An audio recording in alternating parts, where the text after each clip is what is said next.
నాగమణి గారు, ఈ 6.5 నెలల కాలంలో జగన్మోహన్ రెడ్డి గారు సీఎంగా లేని 6.5 నెలల కాలంలో ఈ రాష్ట్రం కోల్పోయింది ఏంటంటే ఏం చెప్తారు? నమస్కారం అండి ఈశ్వర్ గారు, ఛానల్లో ఉన్న వాళ్ళందరికీ నా నమస్కారాలండి. నమస్తే మేడం. ఈశ్వర్ గారు, ముందుగా అందరికీ నూతన సంవత్సర శుభాకాంక్షలు అండి. మా అధినాయకుడు జగన్మోహన్ రెడ్డి గారికి, అలాగే పార్టీ శ్రేణులందరికీ, కార్యకర్తలందరికీ కూడా నూతన సంవత్సర శుభాకాంక్షలు. ఈ రోజు డిబేట్ ముఖ్య ఉద్దేశం ఈ 6 నెలల్లో ఏం చేశారని ఒక్కటేనండి. జగన్మోహన్ రెడ్డి గారు పేదల కోసం తీసుకొచ్చిన సంక్షేమాలు కానీ వ్యవస్థలను కానీ నాశనం చేయడానికి చంద్రబాబు నాయుడు గారు చాలా అవస్థలు పడుతున్నారు. అదొక్కటే ఈ 6 నెలలు ఆయన చేసింది. నాశనం చేయడానికి వ్యవస్థల్ని నాశనం చేయడానికి అవస్థలు పడుతున్నారండి చంద్రబాబు నాయుడు గారు. ఒక్కొక్కటి ఇంక చెప్పాలంటే అమ్మఒడి లాంటి పథకాలు గాని పేద ప్రజలకి అమ్మఒడి అయిపోయింది కదా. జగన్మోహన్ రెడ్డి గారు ముఖ్యమంత్రిగా ఉంటే 15,000 తల్లికి ఇచ్చేవాళ్ళు. ఇప్పుడు పిల్లలకి అని చెప్పి ఎవరికి లేకుండా పోయింది కదా. తల్లి లేరు, పిల్లలు లేరు, ఇప్పుడు వందనమే లేదు. తల్లి లేరు, పిల్లలు లేరు. వ్యవస్థల్ని నాశనం చేయడానికే పెట్టుకున్నారండి సంక్షేమాలు గాని పేద ప్రజలండి. జగన్మోహన్ రెడ్డి గారు ఒకటే జయమండి, పేదరిక నిర్మూలన అన్నది ఆయన పెట్టుకున్నారండి.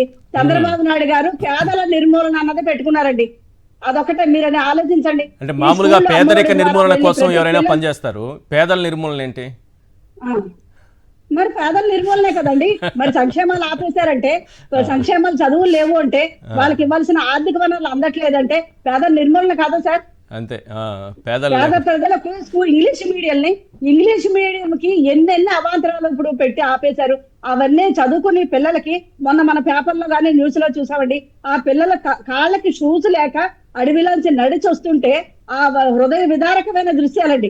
అదే జగన్మోహన్ రెడ్డి గారు బ్యాగ్ దగ్గర నుంచి, స్కూల్ షూస్ దగ్గర నుంచి ఇలా చేత్తో పట్టుకుని నాణ్యత ఎలా ఉంది అంటే పిల్లలకి ఇవ్వాలి అని ప్రతిదీ కూడా ఆయన దగ్గర నుండి చూసుకునేవారండి. పిల్లలకి ఆహారం విషయంలో కూడా, మెనూ తయారు చేయడం విషయంలో కూడా అన్నీ ఆయన చక్కగా చూసుకుని సంక్షేమం చూసుకుంటూ ప్రజలకు అభివృద్ధి చేసుకుంటూ ఒక సంక్షేమాన్ని కోవిడ్ లో చేసుకున్న ఇది ఒక ఎత్తు అయితే, పేద ప్రజలందరికీ చేసింది ఒక ఎత్తు అయితే, అభివృద్ధి పోర్టుల నిర్మాణం కానీ అలాగే మెడికల్ కాలేజీలు ఇవన్నీ కూడా వీళ్ళు ఇప్పుడు నాశనం చేస్తున్నారు కదా. వ్యవస్థను నాశనం చేస్తున్నారు. పోర్టులన్నింటినీ ప్రైవేట్ పరం చేస్తున్నారు. అలాగే మెడికల్ కాలేజీలు ఇందాక సార్ చెప్పినట్టు అక్కడ కడపలో హాస్టల్ లేదట, అందుకని మాకు వద్దని వెనక తిప్పారట. మనం ఎన్నో పాటలు పడుకుని వండుకుని అక్కడ ఒక అన్నం కూడానే ఆహార పదార్థాలు అన్ని రెడీ చేసుకుని మనకు తినడానికి కంచాలు ఇవ్వలేదు. ఈ అన్నం పట్టుకోండి ఎవరికైనా ఇస్తారండి? ఏ ఆకులన్నా మనం తెచ్చుకుని పెట్టుకుని వాళ్ళకి అన్నం పెడదామని చూస్తామా? వచ్చింది వెనక పంపుకుంటారా? అంటే ఎంత చక్కటి వ్యవస్థలు పనిచేస్తున్నారో వీళ్ళు చూడండి. అంటే వ్యవస్థల నిర్మూలన కోసం కదా వీళ్ళు పనిచేస్తున్నారు, వ్యవస్థలు నిలబెట్టడానికి పనిచేస్తున్నారండి. ప్రతి విషయం చూసుకోండి, ప్రతి విషయంలో సార్. ఈ తిరుపతి లడ్డు అన్నారు. తిరుపతి లడ్డు ఎంతో ప్రపంచ ఆరాధ్యమైన ఆ దేవదేవుడి విషయంలో వీళ్ళు చేసిన పని ఏంటండి? కొండలు తవ్వి ఎలకను పెట్టినట్టు చేశారు. అంతెందుకు అదాని గారి విషయంలో సంబంధం లేని జగన్మోహన్ రెడ్డి గారికి ఆపాదించి రాష్ట్ర వ్యాప్తంగా కాదు, దేశవ్యాప్తంగా కాదు, ప్రపంచ వ్యాప్తంగా కూడా వాళ్ళ పరువును వాళ్ళు తీశారు. బీజేపీ పరువును కూడా వాళ్ళు తీసినట్టు కాదా? వాళ్ళ వల్ల 2 లక్షల కోట్ల పైచిలకు ఈ షేర్స్ లో నష్టం వచ్చింది. అది ఈ చంద్రబాబు నాయుడు గారు ఈ కూటమి ప్రభుత్వం చేసిన నష్టం కాదా? ఇవన్నీ వీళ్ళు చేసిన వీళ్ళ వ్యవస్థలో నాశనం చేస్తున్నారన్న మాట దీన్ని కరెక్ట్ సరిపోతుంది కదా. కరెక్ట్. మీరు అన్నట్టుగా ఈ 6.5 నెలల కాలంలో విధ్వంసం ఒకటే జరుగుతూ పోతుంది. రైట్. రామ్నాథ్ గారు, ఈ ఒకసారి సార్ చెప్పండి మేడం. చెప్పండి మేడం. ఇప్పుడు కరకట్ట గురించి మాట్లాడారు కదా సార్. ఇప్పుడు కరకట్ట గురించి మాట్లాడినప్పుడు అక్కడ అక్రమం అన్యాయం అని చెప్పినప్పుడు ఇప్పుడు కడుతున్నారు అన్నారు. అదే శివరామకృష్ణ గారు అక్కడ రాజధాని కట్టకూడదు అని చెప్పారండి. అక్కడే రాజధాని కడతాను అంటారు. ఎందుకంటే ఎంత మునిగిపోయినా సరే వాళ్ళకి కుల రాజధాని కావాలి కాబట్టి కడుతున్నారు. 33,000 పైచిలకు ఎకరాలు తీసుకున్నారు. దానికి గెజెట్ ఇచ్చారండి. జూన్ 29వ తారీఖున గెజెట్ ఇచ్చారు. 1,575 ఎకరాలకి గెజెట్ ఇచ్చారండి.